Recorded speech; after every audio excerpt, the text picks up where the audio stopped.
Jordan versus LeBron. LeBron versus Jordan. It's a debate that has captured the public's attention for the last several years, especially after this moment in 2016, when LeBron James beat the Golden State Warriors to win the third championship of his career. In LeBron's own words, "That one right there made me the greatest player of all time." For so many reasons. I was like, that one right there made you the greatest player of all time. But did it? Is everything since that moment simply icing on LeBron's cake? Or is LeBron destined to finish his career in Michael Jordan's shadow? We've all heard the arguments from LeBron supporters. He's bigger, he's stronger, he's faster, he's more durable. And from Jordan supporters. Michael Jordan was merely 6-0 with 6 MVPs in the finals. But the GOAT debate isn't as simple as the pundits make it seem. There are a number of factors relevant in determining the greatest basketball player of all time. In fact, I would say there are 5 things that really matter when determining the GOAT of any sport.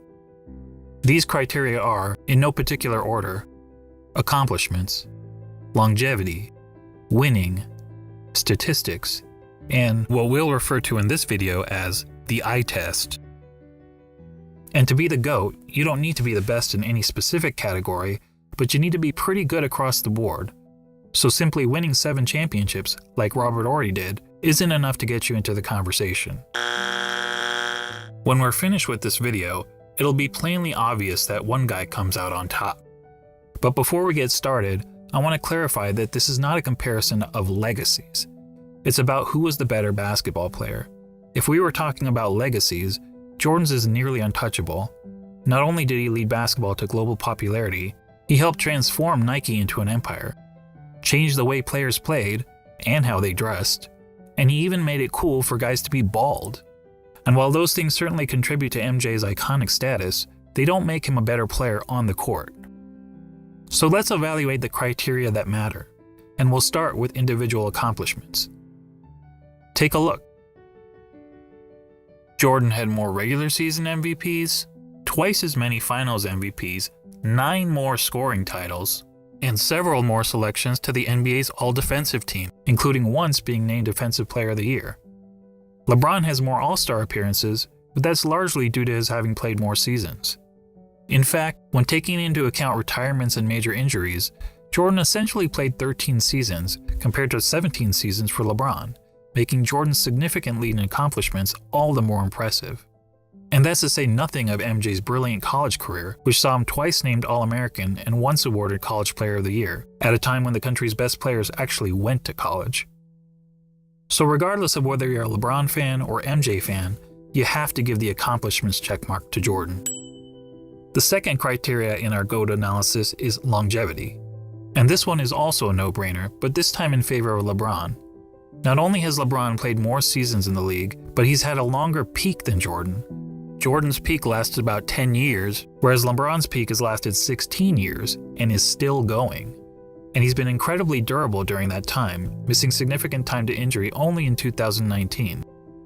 That said, the claim that LeBron has been much more durable than Michael has been a bit overblown.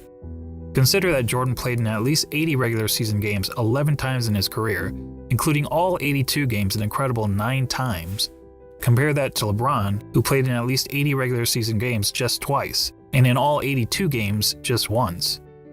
So both LeBron and Jordan get high marks for their durability. But durability aside, the bottom line is that LeBron has sustained his level of excellence for a much longer period of time than Jordan, which puts the longevity checkmark squarely in LeBron's corner. That brings us to the third GOAT criteria, winning. As we all know, Jordan won 6 championships, LeBron has won 3. Jordan is 6-0 in the NBA Finals, LeBron is 3-6. Yes, LeBron has made the finals 9 times compared to only 6 times for Jordan, but let's not pretend that making the finals is the same thing, or even close to the same thing, as winning a title. Take a prime example from another sport, the Buffalo Bills. They're the only team in NFL history to appear in 4 consecutive Super Bowls. But is there a single player or fan of that team that wouldn't trade all 4 of those appearances for just 1 Super Bowl win? Frankly, talk to any fan whose team lost the season's final game and ask them how they felt afterward. Almost universally, their feelings are of sadness, anger, and disappointment. And that's just the fans. For players, those feelings are only magnified. Listen to Charles Barkley talk about losing in the NBA Finals. And I was just in shock when it was over because I had to, I was frustrated because I couldn't wheel my team past Michael and the Bulls. And first of all, I don't think I've ever gotten over it, number one. But that was traumatic, and it's painful. So we can all stop with this false equivalence between winning the championship and finishing runner-up. In the words of Herm Edwards, you play to win the game. Hello? You play to win the game. Now back to Jordan and LeBron. As mentioned, on basketball's biggest stage, the NBA Finals, Jordan was 6-0. LeBron was 3-6. And frankly, that doesn't even show how lopsided their records really are. In terms of individual finals games, Jordan was 24-11. LeBron is 18-31. And that's because in 4 of his 6 finals losses, LeBron's team hasn't even been competitive. Twice he got swept, and 2 other times he lost 4-1. That includes being on the wrong side of the 2 most lopsided finals by margin of loss in NBA history. Of course, LeBron fans will tell you that the only reason for LeBron's poor finals record is that his competition was so tough. Ironically, some of these same fans criticized Jordan for losing early in his career to a Celtics team stacked with 5 Hall of Famers, and they conveniently gloss over the fact that LeBron reached the finals so many times in part because the competition in his own conference was so weak. During the vast majority of his career, LeBron played in what many dubbed the Leastern Conference because the East was so much weaker than the West. On the other hand, during Jordan's playing days, the East was generally considered the stronger conference, as Jordan had to battle through hard-fought rivalries against the Bad Boy Pistons, Patrick Ewing's Knicks, the Shaq Penny-led Magic, and Reggie Miller's Pacers. That said, if you want to blame LeBron's failure in the finals on the level of his competition, I won't argue with you. But let's also not blow it out of proportion. If you look at the average number of wins of their finals opponents, you'll see that LeBron's finals opponents averaged 60.8 wins per season, whereas Jordan's finals opponents averaged 61.2 wins per season. So as it turns out, both players face stiff competition in the finals. But a big reason we don't hold the 93 Suns, the 96 Sonics, or the 98 Jazz in the same regard as some of LeBron's finals opponents is because, unlike LeBron's adversaries, Jordan's opponents never actually won the Larry O'Brien Trophy. Which goes to my original point, that the difference between winning the title and finishing runner-up is huge. And the reason those teams never won the title? This guy.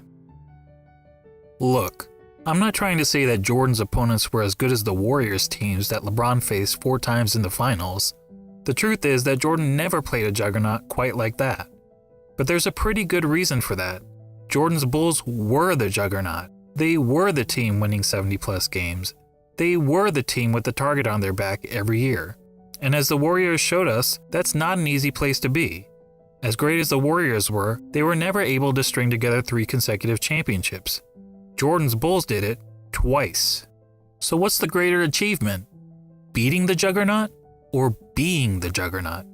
Or to be more specific, beating the juggernaut 1 time out of the 4 times you faced them? Or being the juggernaut year after year after year?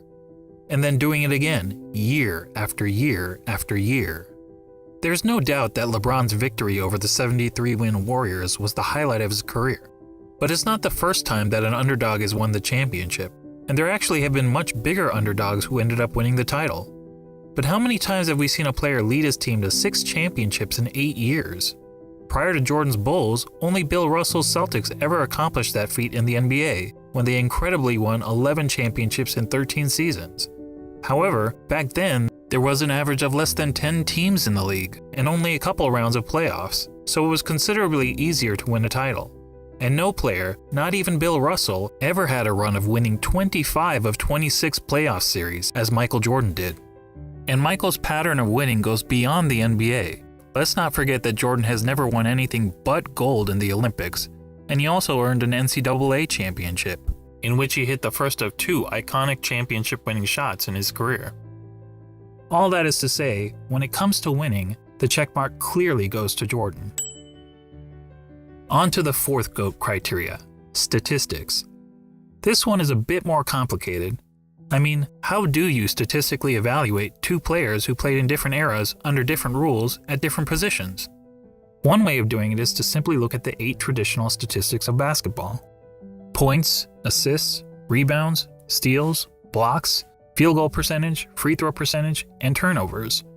And we'll focus on per game stats rather than cumulative stats, since cumulative stats such as total career points and total career assists really speak to longevity, which is already its own category of the GOAT analysis. Per game stats, on the other hand, is more of an apples to apples comparison. So looking at the 8 traditional stats, we see that Jordan leads LeBron in 5 of them: points per game, steals per game, blocks per game, free throw percentage, and fewer turnovers. LeBron leads in the other 3: assists per game, rebounds per game, and field goal percentage. But that's a pretty simplistic way of looking at statistics. What if we instead turn to analytics? Probably the most well-known analytic stat is player efficiency rating, or PER for short. This metric was created by respected basketball analyst John Hollinger to give an overall rating to a player's performance based on traditional stats like the ones we just mentioned. Jordan has led the league in PER 7 times, LeBron 6 times. Jordan has finished top 3 in PER 10 times, LeBron 9 times. In fact, Jordan has the highest career PER in both the regular season and the playoffs. Another popular analytics stat is win shares.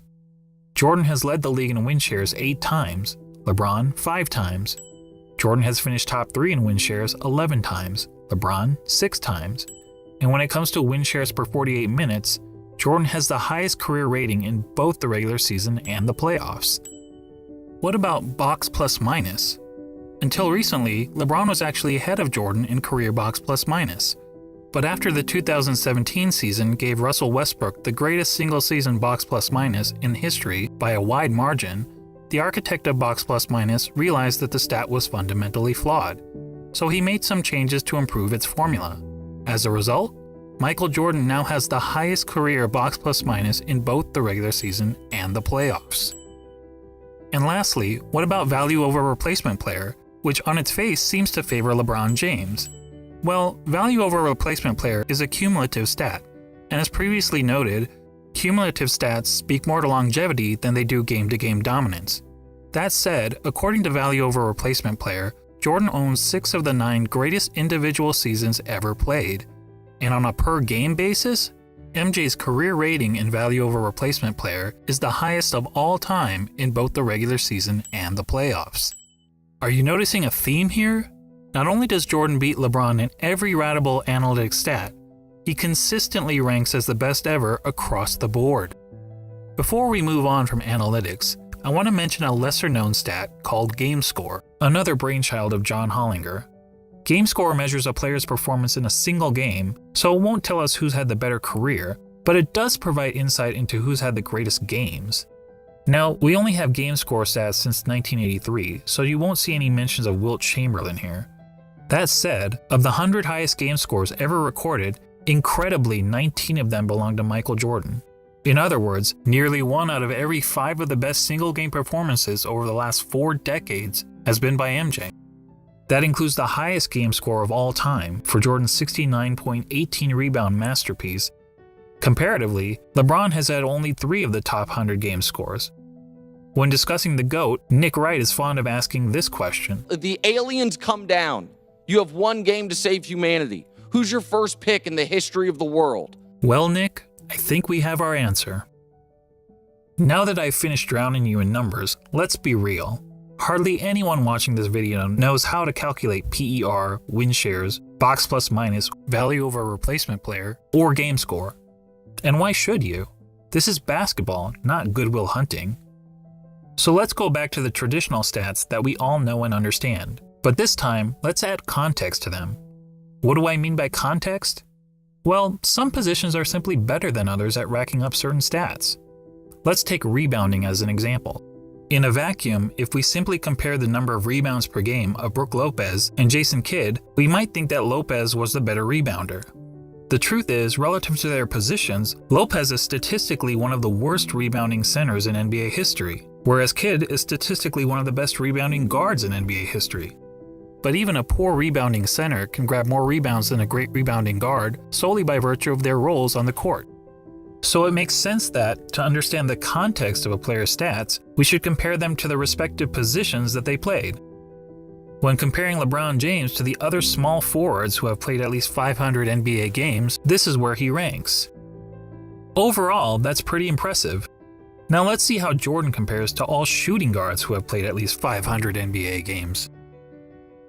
As good as LeBron is compared to other small forwards, Jordan is on another level when compared to other shooting guards. He's darn near the top of every major statistical category, and there isn't a single category where LeBron is better than MJ relative to his position, other than assists.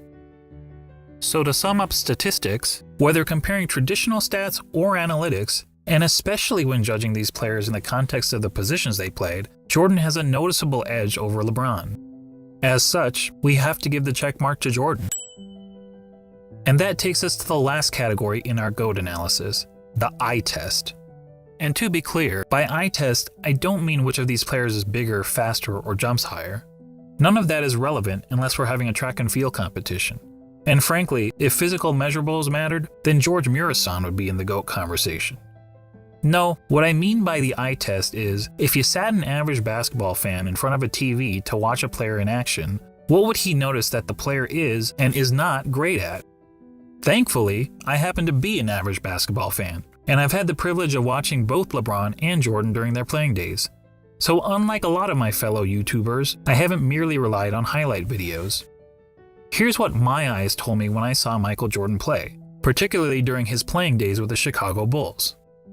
He was the best offensive player in the game, he was arguably the best defensive player in the game, he had the best mid-range game, he was the best finisher at the rim, he had the best post-up game, which is incredible considering most players who dominated the post were big men. He was widely considered the most clutch player in the game. He was regarded by opponents as the fiercest competitor on the court. He was regarded by teammates as the hardest worker in practice. And when all was said and done, amongst the other stars of his generation, he was the greatest winner. Now, when you're playing against the elite of the elite athletes of the world, to be the best at any one of those things is pretty remarkable. But to be the best at all of them? I tell you it's impossible, but for the fact that we saw Michael Jordan do it. And when it comes to the GOAT debate, that's the biggest hurdle facing LeBron. He's basically being compared to a guy who was great at everything and practically had no weaknesses. Seriously, judging by the eye test, what's the worst thing we could say about Michael Jordan's game? Probably that he wasn't a very good three-point shooter. Jordan shot 33% from beyond the arc in an era when the average player also shot 33%. So when it came to three-point shooting, he wasn't good, he wasn't bad, he was just average. But remember that Michael played in an age when the three-point shot wasn't a big part of the game. During Jordan's years, teams averaged only 9.5 three-point attempts per game, and Michael himself attempted less than 2 threes per game. And if being an average three-point shooter is a weakness of Michael's game, well, then we also have to call it a weakness of LeBron's game. The difference is that LeBron plays in an era where the three-point shot is a huge part of the game. During the years in which LeBron played, teams attempted on average over 21 threes per game, and LeBron himself averaged 4.3 three-point attempts per game, or 2.5 times as many as Jordan. Despite the increased emphasis on threes, LeBron's career shooting percentage from beyond the arc is only a hair better than Jordan, at 34%. And it's actually slightly below his peers, who averaged 35% from three during his era. But to reiterate, being an average three-point shooter was by far the worst part of MJ's game. For LeBron, it's not even close. LeBron, in fact, has 4 major weaknesses as a basketball player, each of which is readily apparent to anyone who has actually watched him play. First, he's not a good free throw shooter. For his career, LeBron has shot around 73.5% from the free throw line, which is pretty poor for a player who handles the ball as much as he does. In fact, many analysts point out that, at the end of games, LeBron shies away from driving to the basket because he's afraid of being sent to the line. I don't know whether that's true, but what I do know is that the odds of LeBron hitting 2 consecutive free throws is statistically not much better than a coin flip. Jordan, on the other hand, shot a solid 83.5% from the free throw line during his career, and MJ never shied away from contact at the end of games. LeBron's second weakness is that he's an inconsistent defender. Sure, he's had some years where he was elite defensively, which is evidenced by his numerous selections to the NBA's all-defensive team, but he's also had several years where he's practically been a liability on the defensive end. Compare that to MJ, who during his Bulls days was a consistently elite defender. In fact, Jordan is the only player to rank in the top 5 amongst all guards in both steals per game and blocks per game for his career. Additionally, Michael led his position in defensive win shares practically every year that he played for the Bulls, an incredible 10 times. LeBron, comparatively, has led his position in defensive win shares on just 4 occasions, and in 5 of his last 7 seasons, he didn't even crack the top 10 at his position in defensive win shares. Now, some will excuse LeBron's recent falloff on the defensive end as a byproduct of his resting on defense so that he can have more energy on offense, and we can debate the merits of that strategy. But resting on defense is not something Michael Jordan was ever accused of doing. Heck, even as a 40-year-old, he was busting his tail on the defensive end. But what about the notion that LeBron's been the more versatile defender? LeBron supporters will argue that he can guard positions 1 through 5 on the court, such as when he guarded Derrick Rose for stretches in the 2011 playoffs. But LeBron's guarding the opposing team's point guard or center isn't something that happens very often. In fact, during his career, LeBron has spent less than 5% of his total minutes guarding the opposing players 1 or 5. So the versatility argument is highly exaggerated. And look, when it comes to versatility, Hometown Buffet may have a more versatile menu than Spago. That doesn't make it a better restaurant. LeBron's third weakness is that he's not a very good shooter. And this is a pretty significant flaw for someone claiming to be the GOAT. I mean, shooting the ball is the quintessential skill in the game of basketball. It's the part of the game that everyone practices, whether on the playground, at the YMCA, or in the NBA. Now, some people will contend that LeBron is actually a better shooter than Jordan because he has a better career field goal percentage. And yes, LeBron's career field goal percentage is 50.4% compared to Jordan's 49.7%. But recall what I said about placing stats into proper context. To help us understand context when it comes to shooting, allow me to introduce DeAndre Jordan and Tyson Chandler. We all know that DeAndre and Tyson were great rebounders and defenders, but what if I told you that they were also 2 of the greatest shooters of all time? That would be certifiably crazy. Yet if you look at all the shooting metrics, field goal percentage, effective field goal percentage, true shooting percentage, both of these guys rank near the top in NBA history. Of course, there's an obvious reason for that. As we all know, both DeAndre Jordan and Tyson Chandler take a lot of their shot attempts on dunks, layups, and putbacks, which are extremely high percentage shots.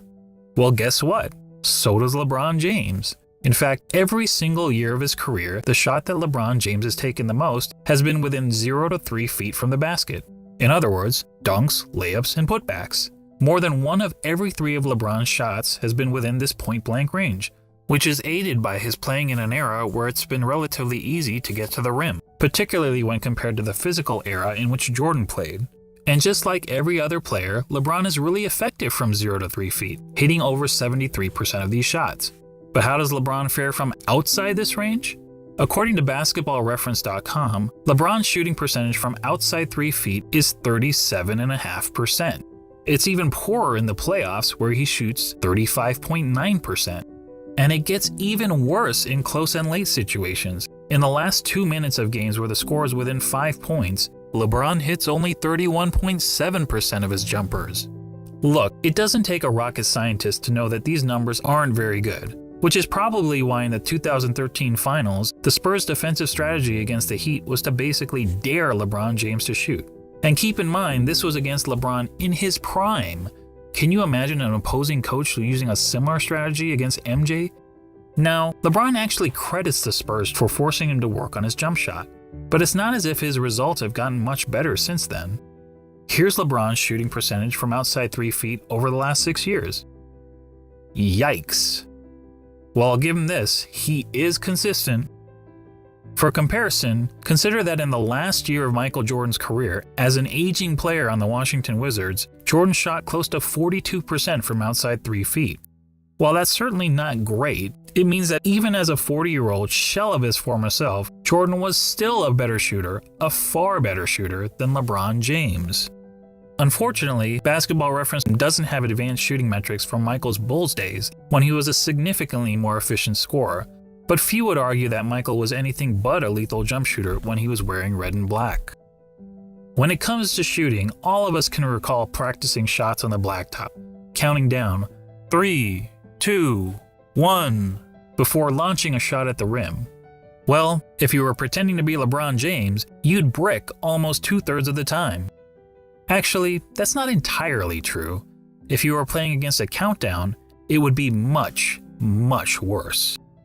And that gets me to the last major weakness of LeBron's game, his performance, or more accurately, lack of performance, in the clutch. Remember when people were praising LeBron for making a couple of buzzer beaters in the playoffs 2 years ago? They used these stats to claim that LeBron was better in the clutch than Jordan.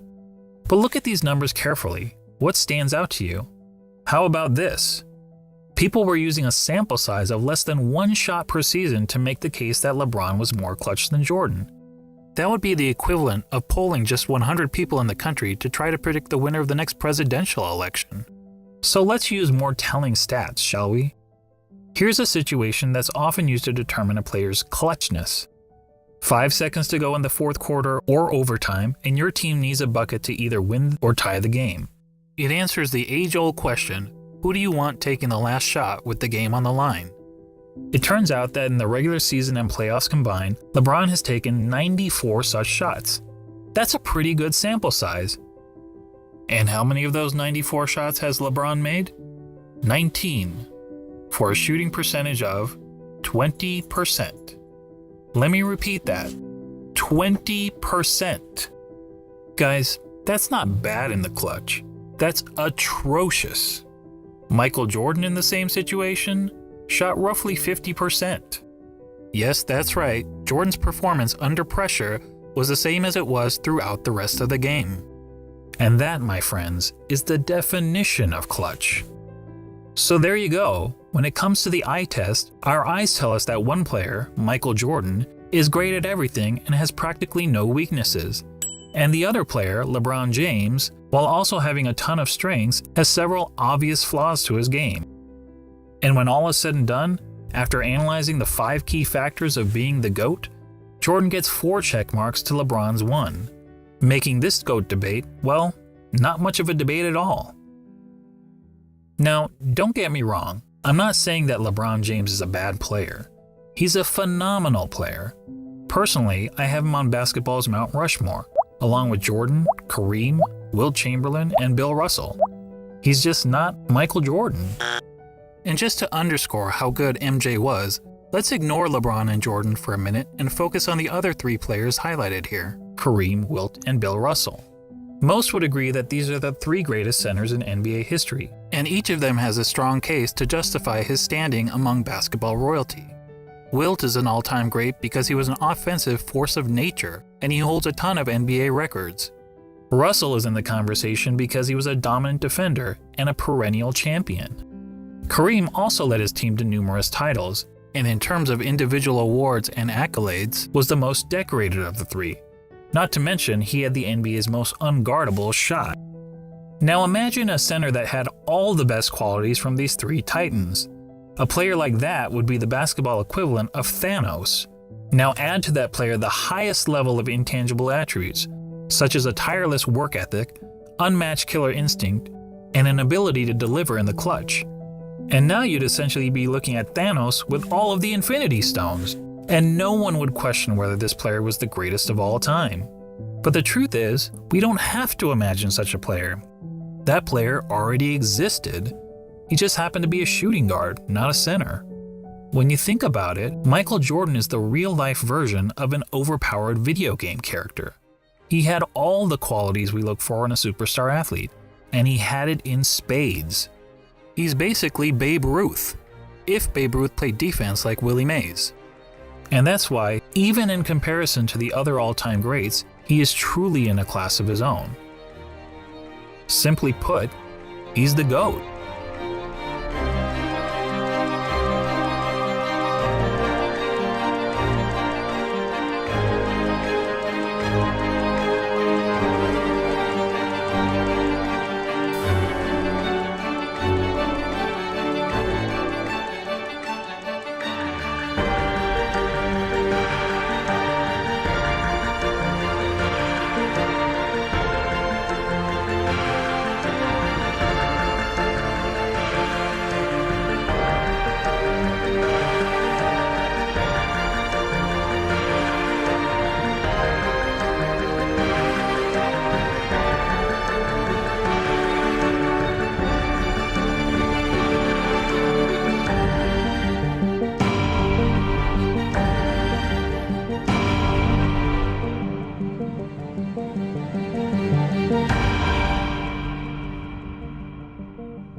Thanks for watching. This was my first video, but if you want me to make more content like this, please subscribe to my channel.